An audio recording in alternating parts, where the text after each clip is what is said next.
Keep watching The Politics every Friday, 12 p.m. Eastern Time on New York Parrot TV. Are you curious about financial literacy? Then take a look at Professor Anthony RIVIECCIO's new program on Parrot TV. It's called Financial Focus University. This is an excellent program to learn about questions related to your own finances post-COVID, and how you can manage your money, how you can work with your tax situation. And this is an excellent and informative discussion of financial literacy. With Professor Anthony RIVIECCIO, your financial problems will be solved at Parrot TV with Financial Focus University. Good afternoon. This Friday afternoon. I am Robert Press, your host. Many of you know me as a journalist. Here is my New York City Police Department ID card, so that'll get me into almost anywhere. First, though, I want to say one thing before I introduce my co-host. Right now, the New York State Senate and Assembly are holding a hearing on mayoral control of the New York City public schools. Mayor Adams spoke for about 3 minutes and then left. And the senators and the assembly members wanted to question Adams, but he left his chancellor, the new chancellor, David Banks, to answer all the questions. And from what I've seen, it started at 10 a.m. Unfortunately, we're live now, so I can't watch it anymore. But they were questioning Banks as to what, why the mayor wasn't continuing, why he didn't stay. They had questions for the mayor, not the chancellor. So why didn't the mayor stay on that hearing and answer the questions by the senators and the assembly members? But with the Democratic majority, I know what's going to happen. He wants 4 years. They'll wind up giving him 2 years. Now, let me introduce my co-host, Anthony RIVIECCIO. Sorry about that, Anthony. Hey, Robert. Good morning. Why don't you introduce yourself? Good morning, everyone. My name is Professor Anthony RIVIECCIO. As some might know, I have 3 lives. One is, of course, my predominant life. I am the founder of a 25-year money management firm called the Financial Advisors Group. I'm also current CEO of RIVIECCIO Financial Advisors, a virtual financial office firm. I'm also, in my second life, an adjunct college professor of business and finance for both Monroe College as well as CUNY. And my final life, which represents my hat, is that I am the founder of a wonderful Northwest Bronx political organization called Northwest Bronx Democrats. Anthony and I were speaking last night, actually early this morning, about the situation in Ukraine, that the Russians are slowly surrounding the capital city. People are fleeing Ukraine. Over 1 million people have fled Ukraine. And what it's doing to the Russian economy, the European economy, and the U.S. economy. So, Anthony, any words on the Ukraine? And then we'll go into our favorite, or your favorite topic, Bidenomics. Well, Robert, to be frank with you, it's actually hard to separate them. But for the basis of your question, I will. Non-economics aside, I really think the United States, as well as the rest of the world, has to start deciding what will be their new position with, if I can get away with saying this, what seems to be part of the old Soviet Union. It may not be the old Soviet Union of the 1950s and 60s, but it definitely won't be the old Soviet Union of what we have today. It will be expanded. It will also be condensed. It will also be more dangerous. So, of course, non-economically speaking, just in political, in regards to policy and things like that, I'm a very worried resident of the United States. Well, is the Ukraine still in existence, or has Russia taken it over yet? Good question. I guess the best answer I can give you is I'm not there, so I can't give you any direct correspondence. But based on information that is now public, Ukraine is still standing as a country. They have a lot of new visitors. And I just don't mean Russians. I mean Russian bombs. They've been bombarded city by city for now about 24 hours straight. It's showing some bad effects, not just in, of course, damage, not just in, of course, life loss, but also now talking the political end of it. Again a very worrisome situation. 24, 48 hours ago, where people said they were going to stand by their president, and I give their president nothing but respect and staying in that country, but it's understandable that now the Ukrainians are now leaving that country. So, I as a resident and citizen of the United States, not talking economics, notwithstanding the fact that you forgot to mention that now they have two nuclear plants that they have seized in Ukraine. Again, I think it's all by design. As I said last week, this was not an accident. Again, as a citizen of the United States, I'm a very worried person.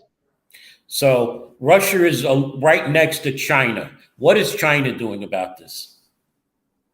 China, I wish we had some of these foreign politicians as our politicians, right?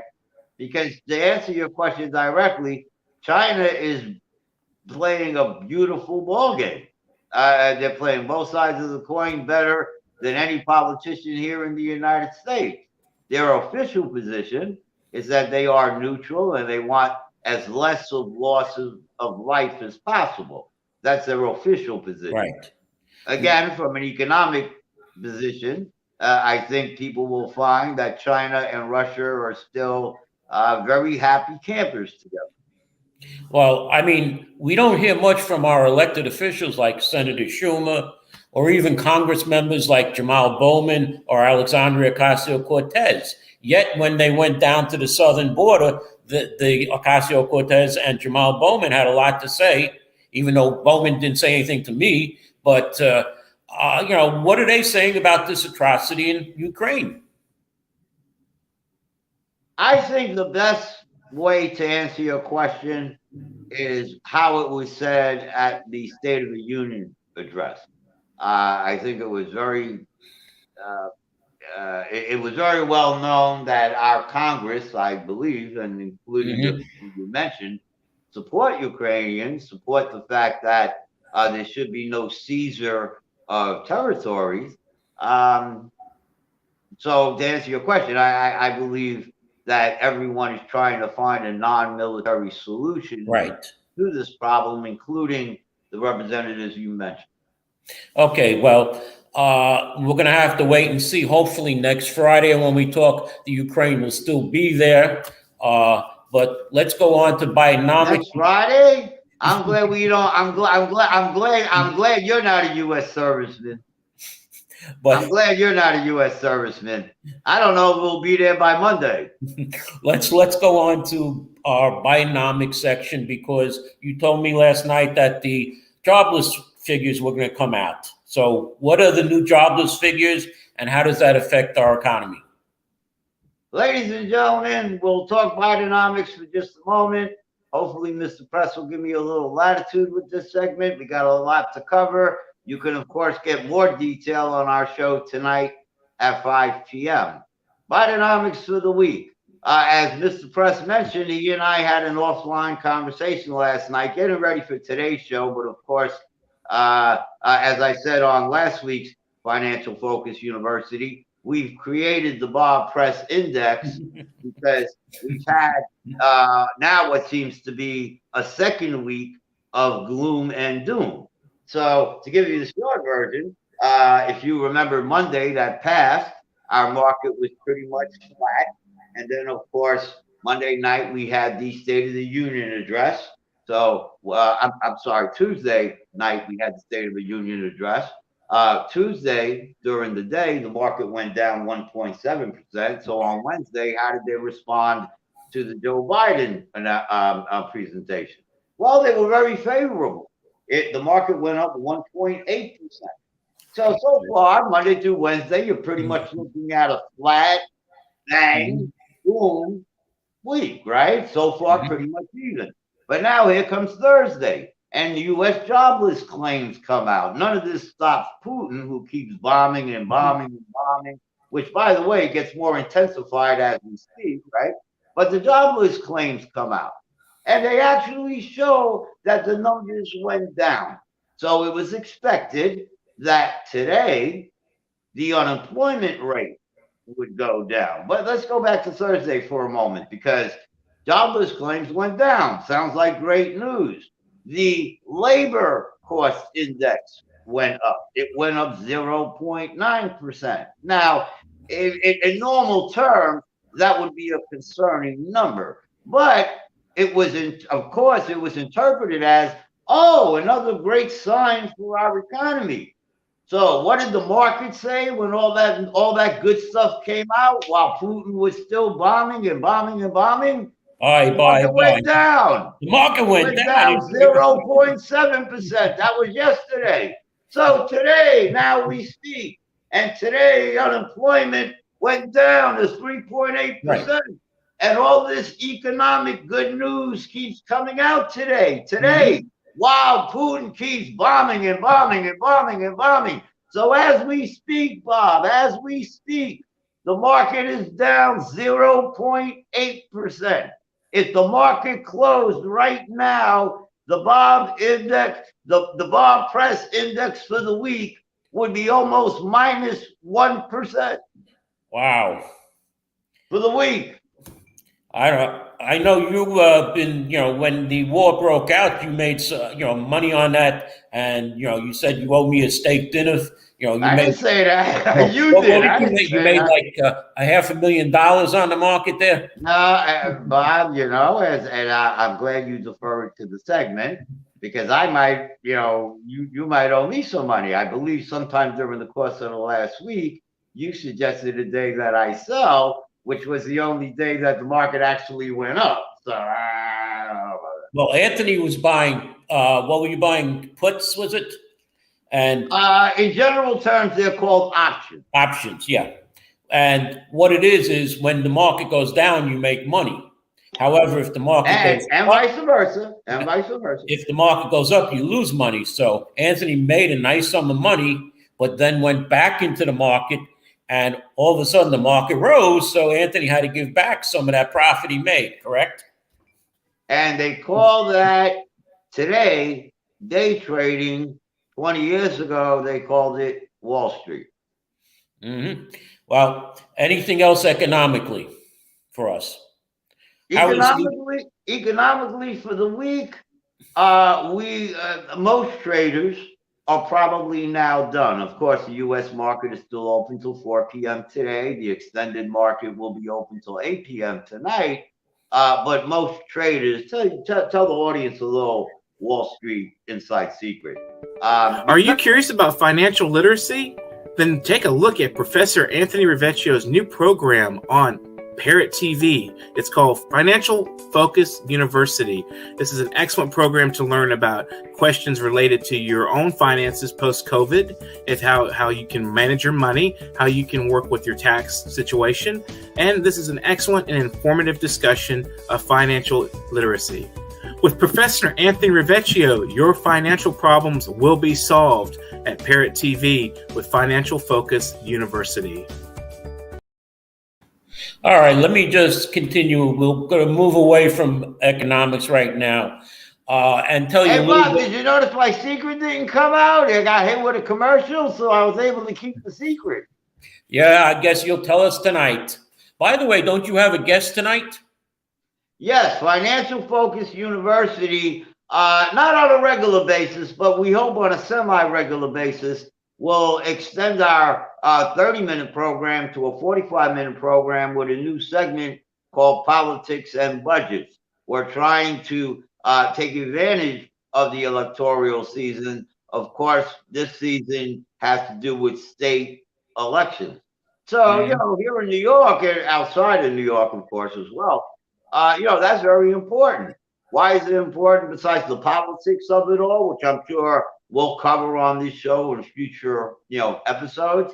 Well, everybody forgets that when we talk about legislators, right, what are their two main responsibilities? It's to tax and spend. Also make laws or change laws. Well, you're right. And that's where this show will cover those areas. On this interview and on future interviews on Financial Focus University, I am hoping to get both candidates and incumbents to talk about how they want to tax and spend your money. And, what are they going to do with it?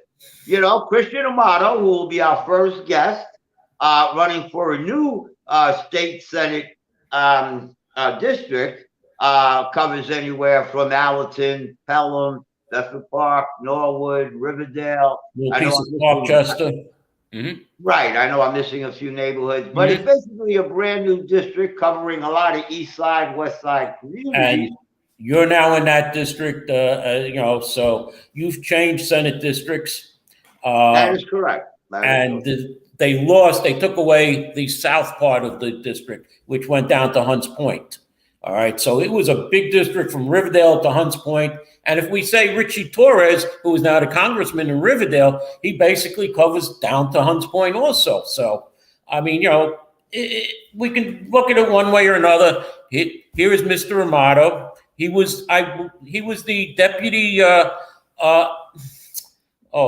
am I? I might have lost the words. What was his position with Ms. Biaggi, the current state senator, deputy chief of staff? When he left her office, he was the deputy chief of staff, or in layman's terms, second in command. Right, and the reason you have him on is because he was doing her budget, correct? No. The reason we're having him on is because he is a candidate. I understand of 4 candidates that are running for this new seat. So I'm sure, I would hope, and I know I would like to know, this conversation and all conversations on our show will be more about budgeting. Right. So, I want to know what all candidates in all districts want to do with the people's money. Do they want to increase taxes? Do they want to decrease taxes? Do they want to increase spending? And if so, where? The former state senator that you mentioned, Ms. Biaggi, she was a very big supporter for TAP programs. TAP programs are educational government benefits.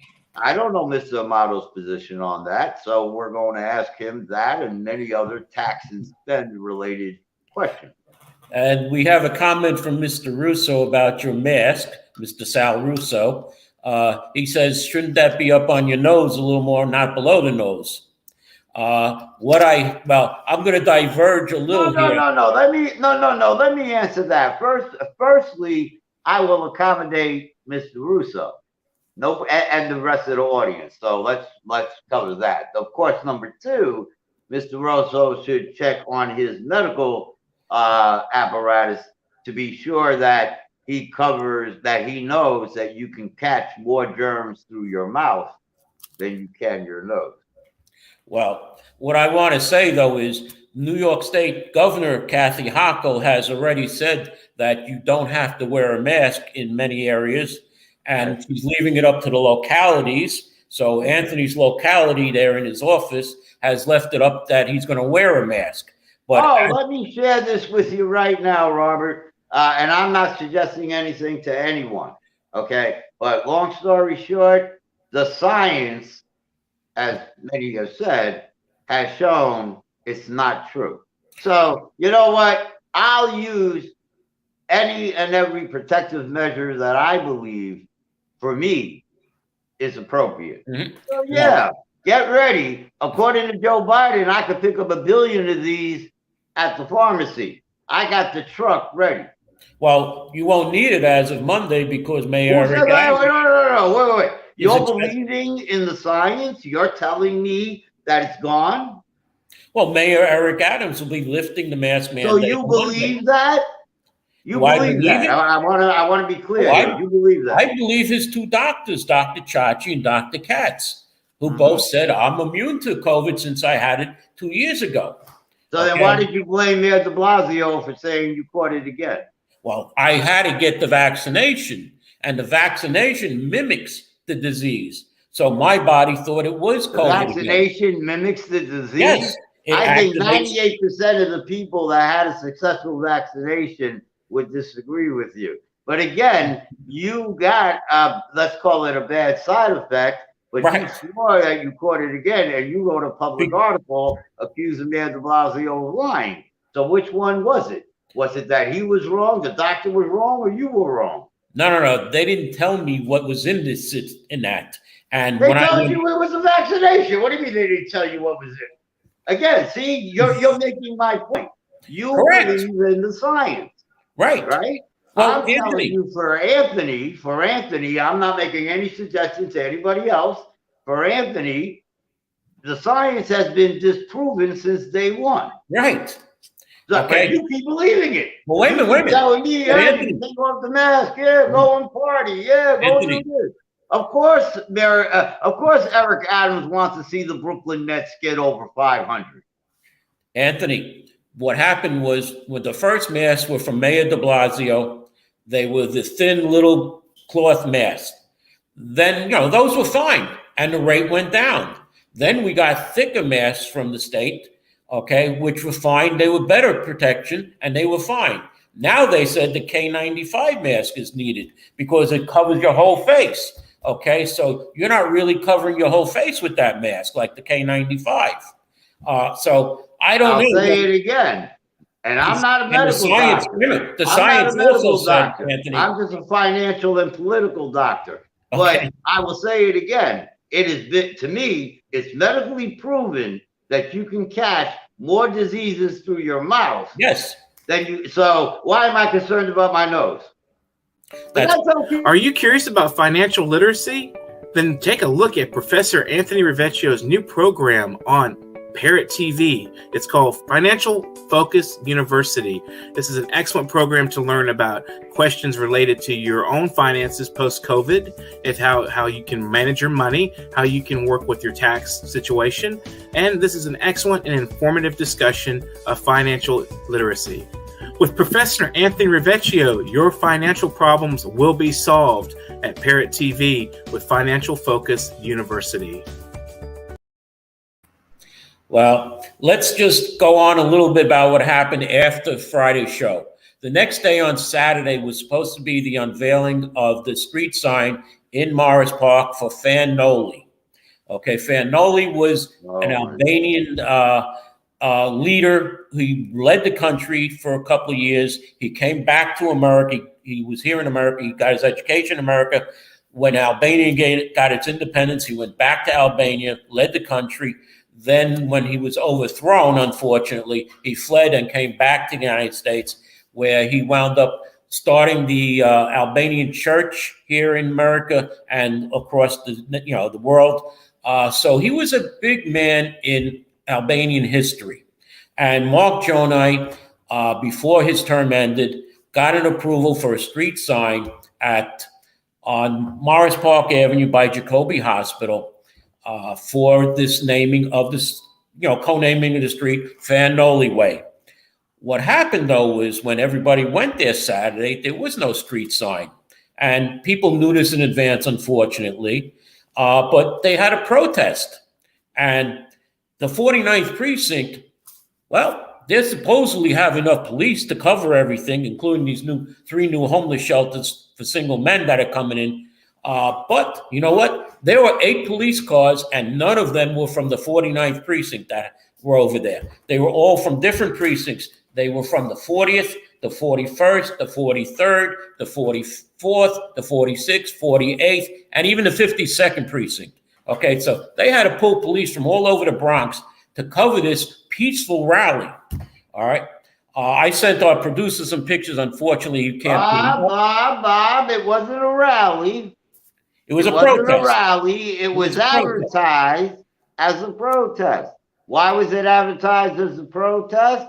Because your city Councilwoman Marjorie Velasquez, for reasons that we still don't know today, refused to execute not just Mark Jonai's proposal request, but a city council order. It was approved by the city council in December, just before the end of the calendar year. So it was expected during the Albanian celebration, I believe a week ago, to expect that. It was partially coordinated to be a part Here we of go. the whole thing. You got the And picture of up. course, to this day, to this moment, we don't know why that didn't happen. So it was a protest. It wasn't a rally. Right. And here is former Councilman Jonai holding a makeshift sign, Fanoli Way. Okay. And I'm glad you said all of that about my councilwoman, so I didn't have to. Okay. I didn't, wait. I didn't say anything but facts. Let me ask you something to make sure I'm correct or not. Have you heard anything as of today in regards to why Marjorie has not executed? Has she made a public statement? No, we haven't Well, heard then I'm anything. just stating the facts. Correct. I'm not being critical. I'm not praising her. I'm stating the facts. If people don't like the hard truth, maybe they should go watch the Bugs Bunny show instead of the politics. Correct, Anthony. Now, a funny thing happened at that rally or at the protest. I met one of the candidates with her campaign manager, Migdalena Camilio. All right, she's running for the 34th. Pardon me, now 30. May I suggest you say the name again? Migliana Camilio. Okay. Well, it's only the few times that I name how. Hence the problem with her. So we spoke, and she wanted to come on the show. And I said I would talk to her campaign manager. And I called him Monday and said, well, why don't you come on Friday's show? He said, I'll have to get back to you. He got back to me and said, well, Friday we have a staff meeting. So I said, well, it's only going to be about 10 minutes. That's all. You know, we had a couple of questions here, a couple of questions there. Then he said, well, he'll get back to me. He got back to me and said, well, we're going to be doing petitioning that day. We don't have time. Well, you know, I saw the Bronx Times, and they had time for a Bronx Times article. And I'm just going to quote a little piece of the Bronx Times article. Some of the issues in the 36th Senate District are the dumping of shelters in Community Board 11, creating more mentorships, job opportunities for youth, providing more mental health resources, affordable housing, and jobs. In the past 2 years of COVID-19 showed how so many people struggling to make ends meet. You know what? Miss Camilio seems to be out of touch. Okay, she's from Riverdale. I come from Riverdale, but being a political reporter covering the entire Bronx, I happen to know what's going on in the Bronx. They are not dumping shelters in the 11th Community Board 11. They are proposing shelters, homeless shelters for single adult men. Okay, so when you're saying dumping shelters, you don't know what type of shelters they are. They're single adult men. And last night, I was with one of her opponents, Mr. Christian Amato, at a community meeting where we discussed some of this, okay? Because Mr. Amato is fighting these homeless shelters rather than saying they're being dumped into the community.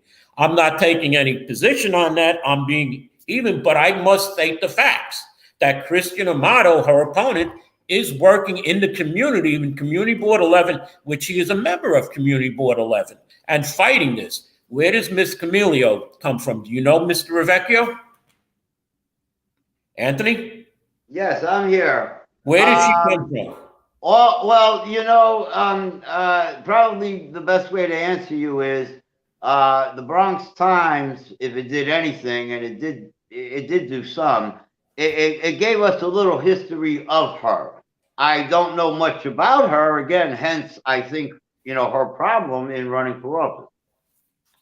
Well, she was a commissioner for the Board of Elections, and that means that you're beholden to the county leader, who now is Jamal Bailey, State Senator Jamal Bailey. And I was able to ask a question of the campaign manager, because we know that Riverdale is controlled by who, Anthony? Who controls Riverdale? At the moment, I think that's very debatable. Well, who controlled it up until this appointment or this nomination? as of last year, I would say Riverdale was mostly controlled by, if I had to put a club name to it, I would say the Ben Franklin Club. Right, and Assemblyman Jeffrey Dinowitz. Correct. Well, so my question to her campaign manager was, who is putting up Miss Camilio? Is it Assemblyman Jeffrey Dinowitz and the Ben Franklin Club? Or is it the county leader, Jamal Bailey? And I was shocked when I got the answer. And we spoke about this again offline, and so was Anthony when I told him. It was county leader, Bronx Democratic county leader, Jamal Bailey. And I'm shocked that he's now trying to take control of Riverdale. You know, I think that's a very great point you make.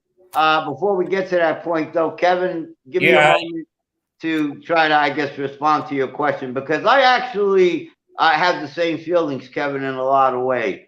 I'm not taking a position myself on what did or didn't happen last week at that event.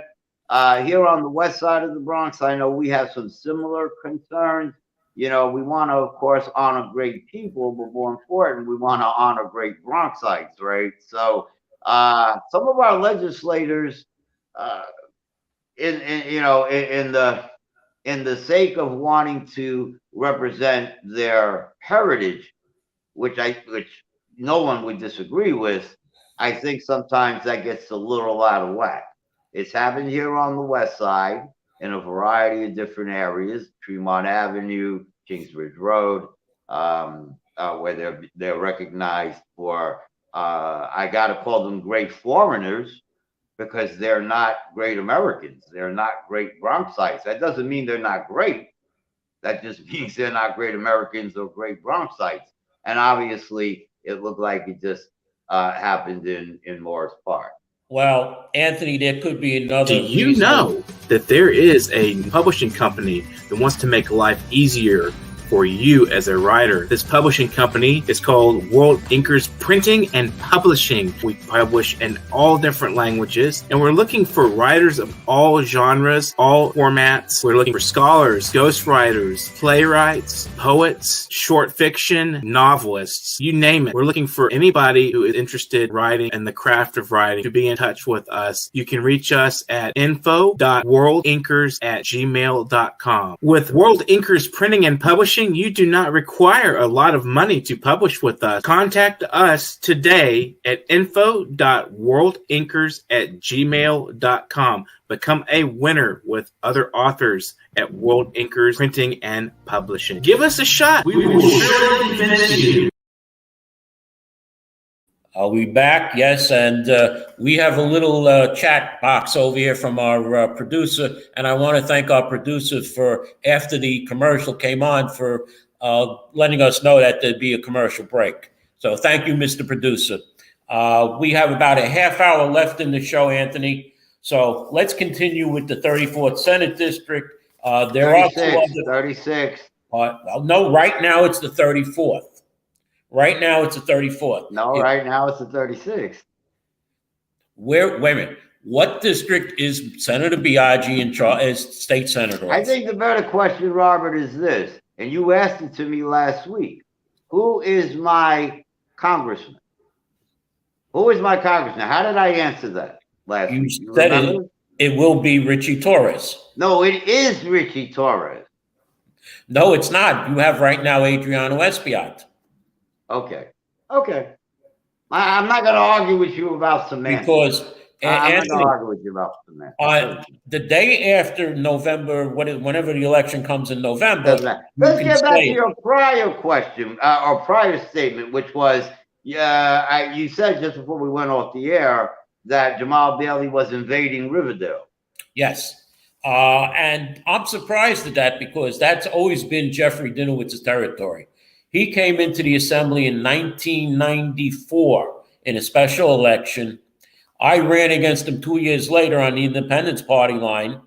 And, oh, by the way, Anthony, before we continue anymore, since we're talking about politics, I must, apologize to our audience. I should have said this in the beginning, this announcement, but I was so incensed mayor, by these hearings on mayoral control. We've had 25 years of mayoral control, and Bronx students still can't read or write. Performance level of Bronx students in 2019, before the pandemic, was 67% at grade level. Whereas, so what do you think? So then, what do you think he was saying when he walked away? I haven't seen it, so I got to tell you, I'm only going based upon your announcement. The mayor basically said, "Here's my chancellor, David Banks. He'll answer all questions. I don't want to talk to you guys." So what is he really saying? What is he really? He wants 4 years. He's basically, Bob, believe it or not, he's basically agreeing with you. He's saying after 25 years, guys, if you give it to me, fine. If you don't give it to me, fine. Well, he wants a 4-year extension. What I think they're going to do is give him Bob, if he wanted a 4-year extension, he would have stayed there a lot more than 5 minutes. Wow. What can I tell you, Anthony? You just said he doesn't want it. Well, we'll see what happens. There was a lot of negativity. And if you live outside of New York City, okay, in New York State, outside of New York City, school boards are elected, and they control your taxes too, because they can increase your taxes by increasing their budgets for their schools. Okay, so New York City is very unique, where you're going to pay taxes and nobody's responsible for them, only one man, the mayor. And it was said, well, if people don't like it, they can just vote the mayor out. So, Bob, so then don't you think Mayor Adams is doing a great thing by basically saying to the state indirectly, I'm going to give it back to you guys? I mean, think about it. Think about it. And I'm an educator, so I can say this firsthand. I didn't realize it was 25 years. Thank you for, for letting the audience know. So now you've just confirmed that in 25 years, the quality of education from college on down here in New York City has been all devalued. So why would I want that on my resume? Because if there's mayor control and I'm the mayor, I guess now I'm responsible for cleaning that up, right? Hell no.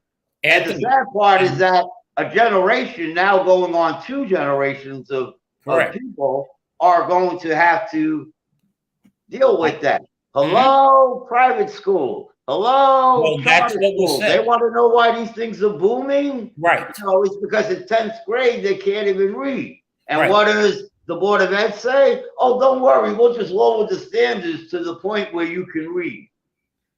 Well, Anthony, what was said was that— And the money keeps flowing. Anthony, let me speak. And the money keeps flowing. As you saw, please come to Financial Focus University tonight, because yes, like you said, Robert, the money keeps flowing. So we need to find out on the state level, where is it flowing? Why is it flowing? Should it continue? Should it stop?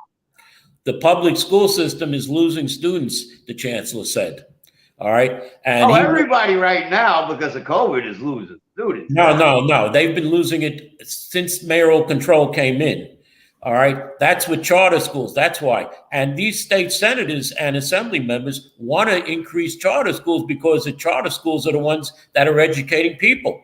Okay. It used to be the private schools, the Catholic schools, the yeshivas, but they have unfortunately closed throughout the city, a lot of them.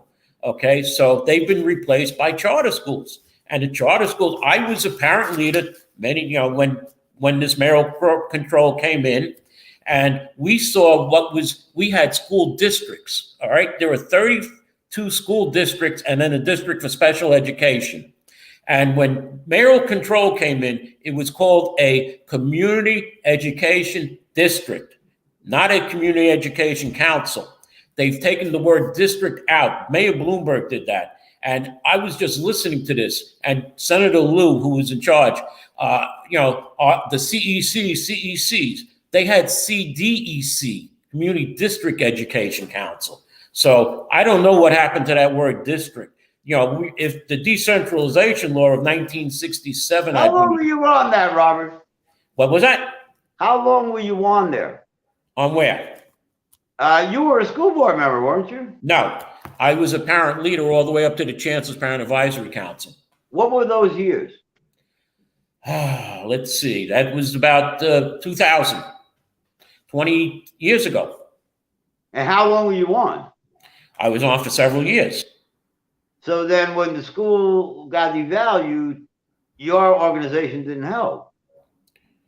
Well, what happened to parent leaders who were educated like myself, just, they waited us out. And once we left the system, then they just controlled the parents. When did that change? What's that? When did that change? Right after my daughter graduated high school, basically. When was that though? 2002. Okay. All right. So then we haven't had school boards for 20 years. 25 years. 25 years, okay. Okay. Just when a parent like myself was getting educated on how to do the school boards, they cut them out. But they were cutting the power of the school boards too over the years. Okay. Because we watched as the school boards used to hire superintendents and deputy superintendents and principals.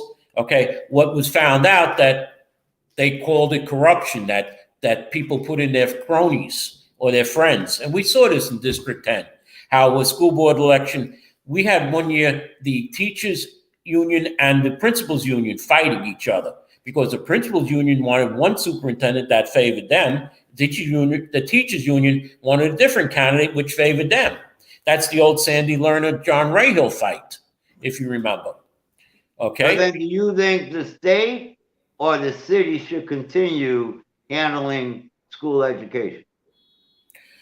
The city is going to have to, because it's city tax levy dollars that are used and state money. All right, it's a formula, but I think what's going to happen is that he will get a 1-year extension until they find out what to do with it. That's my own guess. And they've done this to de Blasio, but Bloomberg basically bought the Republicans in the state Senate to get this mayoral control. You remember that. He gave how many Republican state senators money? But let's move on. My announcement that I was supposed to say at the beginning of the show, and you could see how riled up I am about education, because I was one of the most involved parents. All right. But my announcement is politically is, as I said on last week's show, that I am still. Wait a second, Robert. Robert, wait a second. I know where you're gonna go. I'm not gonna spoil it for anyone. But you should know that on our Northwest Bronx Democrat page this morning, where it was said that you were going to make a major announcement, inside of the post, there's a little wager bets going on. And I see that some members of our audience were actually participating in the wager bet. So you should be aware that if the answer is yes, I'm not going to, you're going to make the announcement. If the answer is yes, the odds are 5-1. If the answer is no, the odds are 10-1. If you getting on the community board as your announcement, the odds are 20-1. If you're going to get discounts on groceries, the odds are 2-1. I apologize. Please make your announcement. So, all right. As I said last week, what are the odds that I say no? 10-1? If you say no, it's 10-1. Did I put any money down on that bet? No, but you can postpone it till 1 o'clock, and I'll be glad to accept it. But Tony, how are you going to make money on that? The House normally takes a percentage. There's a lot. You can learn at Financial Focus University at a future segment every Friday live at 5 p.m. on the New York Parrot Facebook and YouTube pages. And before I make the announcement, Anthony and I used to play poker. Okay. Oh. A friendly poker game. And, well, you could see how Anthony is. And I'm driving a brand new 2-year-old car, So I was most of the time winner or ahead most of the time. Anthony didn't really lose much money because he didn't bring much money to the poker game. No, that's not accurate. As I said to you yesterday, and again, you should let the audience know, I would say it was a roving crowd of 8 to 10 people. It would change occasionally. And during the 2 decades that we played as a group, and I kept very accurate track of everyone just for my own, because I'm a mathematician at the end of the day. You survived as what I would call number 2. I, of course, was number 1, and I can tell you who was 3, 4, and 5, but I won't do that publicly on the air. But Now, we have a comment from Kevin Diola again. Don't interrupt him.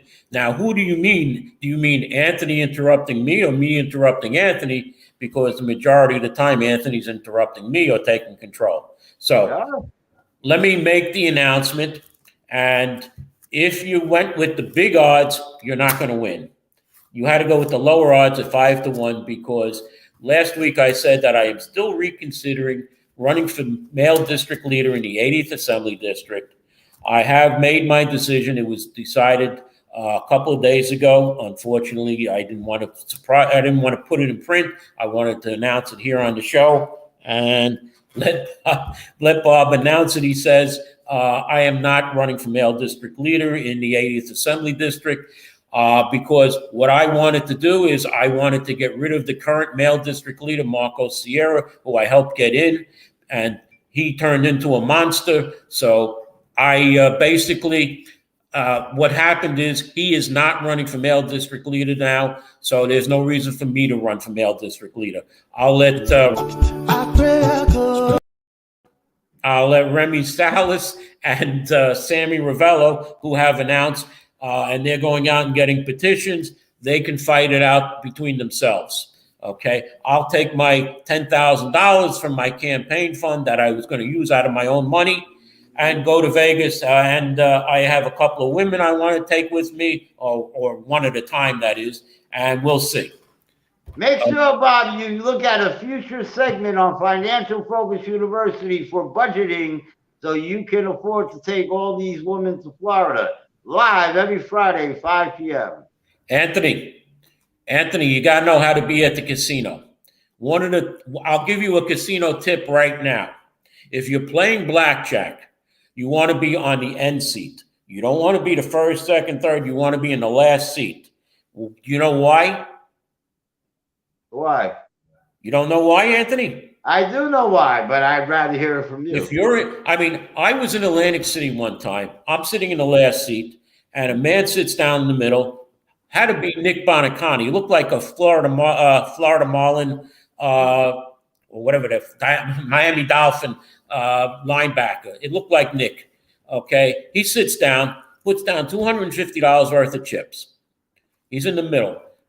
He pulls an 18, dealer pulls a 19. And there's a squeaky little woman next to him. Oh, look, he beat you by 1. Looks at her, puts 250 down again. He's got 19, dealer gets 20. Oh, look, he beat you again, the woman says. So he then puts down $500. He went with $1,000. He puts $500 down.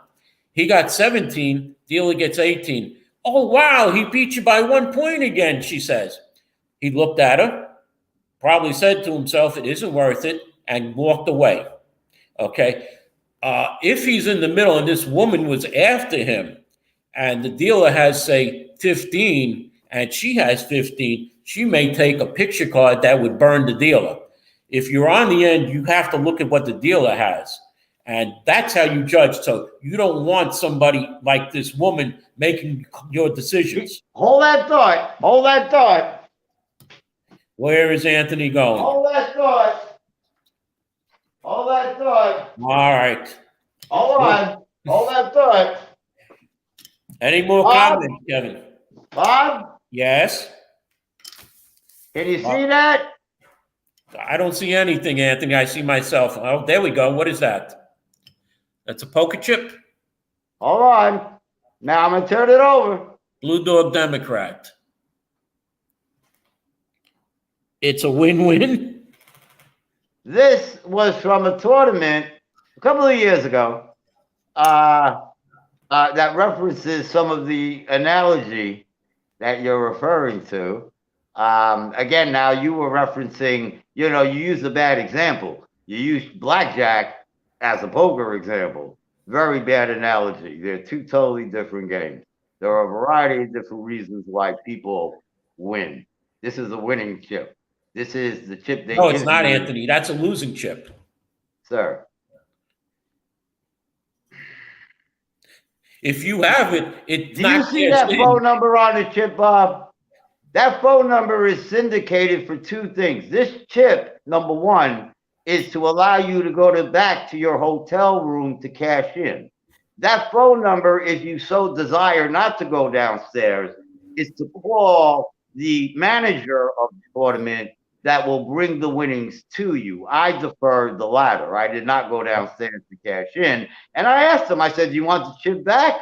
He said, no, keep it. So I ran into my little poker room just to show it to you. Okay, so then you got your winnings. So then the chip. Yes. And I got it delivered. It's a memento then. Okay. Absolutely. It's not a chip then, it's a memento. Well, you only get these when you win. Well, we only have about 10 minutes left, so let me continue with the future 36th Senate District, because as we said, there are 4 people running, or as we should have said, there are 4 people running. Besides Ms. Camilo and Mr. Amato, there is a Lisa Del Hakic, which I hope I pronounced her name right, who is from Mount Vernon. And it's kind of funny because State Senator Jamal Bailey covers almost all of Mount Vernon except for the 2 blocks where Lisa lives. And then there is perennial state Senate candidate James Gisandi. Okay, so he's run against State Senator Biaggi the last 2 times. What has she been? 18 and 2020. So he's run Democratic this time, and he's also run on the Republican line. So, I mean, you know, one would think if you're not going to win Democratic in the Bronx, why run Republican? Because what is the 12-to-1 ratio, Democrat to Republican? And maybe it's up to about 15-to-1 with all these new buildings that came in. So I don't want to say the Republican Party is dead, and we may see a Republican because in the 82nd Assembly District, we saw that the Republican, Mr. Misi, beat the district leader from the 82nd in the council race, Miss Marjorie Velazquez, but she won in the 80th Assembly District enough votes to counter that. Mr. John Serini, running on the Republican line in the 80th Assembly District, has a very good shot to win because of what happened with Mr. Misi. He was the one behind Mr. Misi, so he should do very well in there. And from what I understand, we have a new female district leader in the 80th Assembly District in the Republican Party who will be running for Assembly. And her name is Phyllis Nastasio, Tiz, as we know. And she was the Columbus Day Parade. She organized the Columbus Day Parade. She's on Community Board 11. And she is a very wonderful person. And I believe, Anthony, you want to finish this out about our current Assemblywoman, or I should say, yeah, you're still in the 80th Assembly District up until January 1st. So you want to say anything about what's going on? Yes. First and foremost, now we know, I don't know if the current Assemblywoman will have a primary, but we do know she will have a general race. Tiz, as we both know her and as many know her, I personally believe is someone that can reach beyond political barriers. If you know Tiz, you just know that about her. She cares about your inner being, not your inner political bag. So I think it'll be one hell of a race. Northwest Bronx Democrats has declined to get involved in the 80th Assembly primary, simply because, not because we don't live there, because yes, although I technically don't live there, a lot of our members of our club do. And if we do take a position in the primary, our position, which we've already announced, will be basically vote none of the above. So, you know, we're going to look at the general election, and I will say that Northwest Bronx Democrats will be very actively involved in that assembly race. So you're saying, well, why don't you just say who the president of Northwest Bronx Democrats is and where that president lives? To answer your question, the president of Northwest Bronx Democrats, Ms. Sheila Sanchez, for 20 years, has lived in Norwood. And she is still in the 80th Assembly District, correct? Correct. Okay, so she will be making the decisions for Northwest Bronx Democrats, correct? She'll be making the decisions from Northwest Bronx Democrats. You'll also hear very shortly the organization will be rebirthing a new club, courtesy of one of our founding fathers, Assemblyman Jose Rivera, called Northwest Bronx Republic. What? Northwest Bronx Republicans? That is correct. Okay, we'll have to wait and see when that comes out. How soon are we going to be seeing that? I would say in the upcoming weeks. Upcoming weeks. In the upcoming weeks, keeping in mind that, you know, I would say as we get closer to the general election, of course, you'll hear more and more and more of the. Are you telling us then that you are going to change your enrollment from Democrat to? We still have about 2 minutes or 3 minutes, Mr. Producer. He wants to just let us know that we're coming to the end of the show. So let me ask Anthony once again. You're a Democrat currently. Are you changing your enrollment, or have you already changed your enrollment to the Republican Party? To answer your question, as of today, I wear my wonderful hat. I will probably continue to wear my wonderful hat. As I said a moment ago, the organization Northwest Bronx Democrats has gotten a lot of people, ironically from your side of town, that have asked us to help put together a Republican counterpart, which we're currently exploring. And any names involved as far as who might be in charge there? Again, that's part of what's being okay. Because, I mean, there's 2 Republican district leaders in the 80th Assembly District that are both from the East Side. Correct. Okay. So, all right. But just like with TIS, for example, and just like with us, for example, Northwest Bronx Democrats, we have no problem reaching the other side. Right. I remember you, Northwest Bronx Democrats endorsed Gene DeFrancis against Assemblywoman Natalia Fernandez in 2020. As I said, when it was announced in 2020, Northwest Bronx Democrats, for the betterment of our community, has supported Republican people since 2014, not exclusively, but when we've made those decisions, and it's only happened twice, we did it for the betterment of the community. Okay. No, I mean, because again, you know, people from every walk of life, they could be in the, well, if to run in a primary, you have to be enrolled in that party. However, in the general election, you don't have to be enrolled in a party. They have what is known as an opportunity to ballot.